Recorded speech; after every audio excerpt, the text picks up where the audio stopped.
بسم اللہ الرحمن الرحیم۔ السلام علیکم دوستو، اس ویڈیو کے اندر ہم آپ کو ایک انوکھے مقدمے کا واقعہ بتانے والے ہیں۔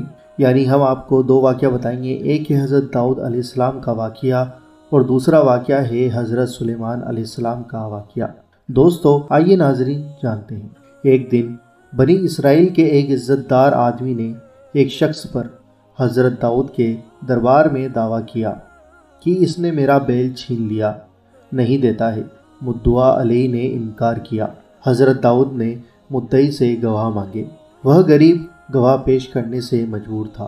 حضرت داؤد علیہ السلام کے دل پر مدعی کی سچائی نے کافی اثر کیا، لیکن بغیر گواہوں کے اس کے حق میں فیصلہ نہ دے سکے۔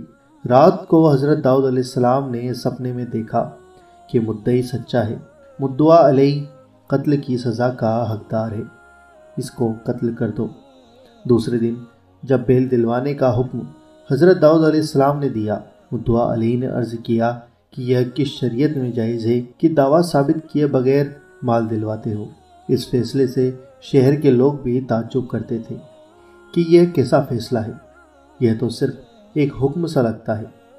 حضرت داؤد علیہ السلام نے فرمایا کہ بہتر تیرے حق میں یہ ہے کہ بیل بھی دے اور اپنا سب مال بھی دے۔ اس حکم سے اور زیادہ حیرانی لوگوں کو ہوئی۔ مدعا علیہ پھر شور ہنگامہ کرنے لگا، بولا تم پیغمبر ہو کر مجھ پر ظلم کرتے ہو۔ تیسرے دن پھر حکم ہوا کہ اپنا مال، جائیداد، بیٹی، بیٹا سب مدعی کو دے اور تجھ کو قتل کروں گا۔ اس حکم سے تمام شہر کے لوگ دانتوں میں انگلیاں دباتے تھے اور اس معاملے کو ایک کھلا ظلم کہتے تھے۔ آخر حضرت داؤد علیہ السلام نے مدعا علیہ کو گرفتار کر لیا اور شہر میں اعلان کر دیا کہ کل سب لوگ شہر سے باہر حاضر ہو جائیں اور اس مدعا علیہ کے انصاف کا حال دیکھیں۔ غرض دوسرے دن حکم کے مطابق ایک دنیا شہر سے باہر جمع ہوئی اور مدعا علیہ کو سولی کے تلے کھڑا کیا، اور حضرت داؤد علیہ السلام نے ایک پیڑ کی جڑ کھودنے کا حکم دیا۔ وہاں مدعی کا مقتول باپ دفن تھا اور اس کی چھری بھی، کہ جس پر مقتول کا نام خدا ہوا تھا۔ حضرت داؤد علیہ السلام نے فرمایا کہ یہ مدعا علیہ مدعی کے باپ کا غلام تھا، اس نے اپنے میاں مالک کا قتل کیا اور اس کے مال و اسباب پر یہ قابض ہوا۔ اب یہ بے انصاف اپنے میاں کے بیٹے کو، کہ جس کا سب مال تھا، صرف ایک بیل دینے پر راضی نہ ہوا، اس لیے اللہ کے حکم کے مطابق ہم اس کو قصاص، بدلے کی سزا میں قتل کرتے ہیں اور یہ سب مال مدعی کو دلواتے ہیں۔ اس معاملے کو دیکھ کر حضرت داؤد علیہ السلام کا رعب لوگوں کے دلوں پر ایسا بیٹھا کہ کسی کو مجال نہ تھی کہ تنہائی میں بھی شریعت کے خلاف کچھ عمل کر سکے۔ دوستو اب ہم آپ کو بتاتے ہیں حضرت سلیمان علیہ السلام کے فیصلے کا واقعہ۔ دوستو حضرت سلیمان علیہ السلام بچے ہی تھے، تبھی سے حضرت داؤد علیہ السلام بڑے بڑے کاموں میں ان سے مشورے کیا کرتے تھے، جسے قرآن مجید میں بھی یہ قصہ آیا ہے کہ دو آدمی تھے، یوحنا اور ایلیا۔ یوحنا کی بکریوں نے ایلیا کا کھیت کھایا۔ جب داؤد علیہ السلام کے حضور میں یہ مقدمہ پیش ہوا تو حضرت داؤد علیہ السلام نے سب سے پہلے کھیت میں جو نقصان ہوا تھا اس کی قیمت نکالی، پھر یوحنا کی بکریوں کی قیمت نکالی۔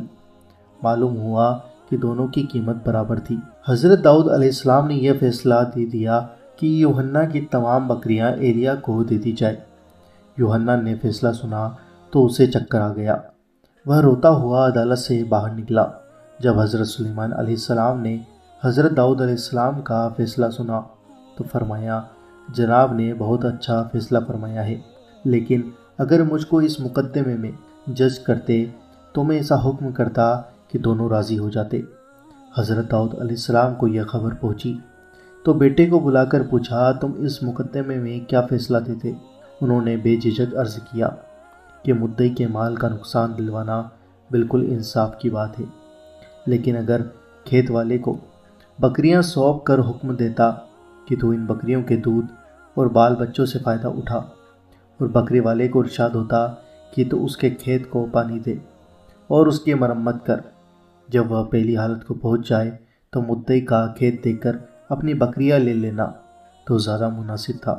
پھر حضرت داؤد علیہ السلام نے پہلا آرڈر منسوخ کر کے حضرت سلیمان علیہ السلام کی تجویز کے مطابق نیا آرڈر جاری کیا۔ دونوں فارغ خوش ہو کر دعا دیتے ہوئے چلے گئے۔ حضرت داؤد علیہ السلام کی زبان مبارک سے بھی بیٹے کے لیے بے اختیار دعا نکلی۔ جب حضرت سلیمان علیہ السلام کی سلطنت مستقل ہو گئی تو اللہ تعالیٰ نے جنوں، انسانوں، جانوروں، چڑیوں اور ہواؤں کو ان کے لیے صدا دیا اور ان کا فرما بردار بنا دیا، یعنی کہ حضرت سلیمان علیہ السلام کی حکم ہر چیز پر ہونے لگی۔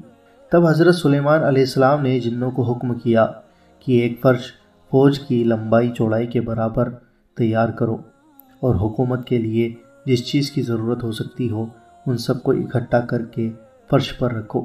جب وہ سیر کا ارادہ کرتے تو ہوا کو حکم دیتے کہ اس فرش کو پوری ساودھانی کے ساتھ اٹھا کر فوج کے ساتھ منزل تک اڑاؤ۔ جب صبح کے وقت شام ملک سے روانہ ہوتے تو چاشت کے وقت 1 مہینے کی راہ کے برابر استغر ملک میں پہنچتے، اور عصر کے وقت جو استغر سے روانہ ہوتے تو شام کا کھانا کابل میں کھاتے۔ دوستو، کیسا لگا آپ کو یہ واقعہ حضرت داؤد علیہ السلام اور حضرت سلیمان علیہ السلام کا واقعہ؟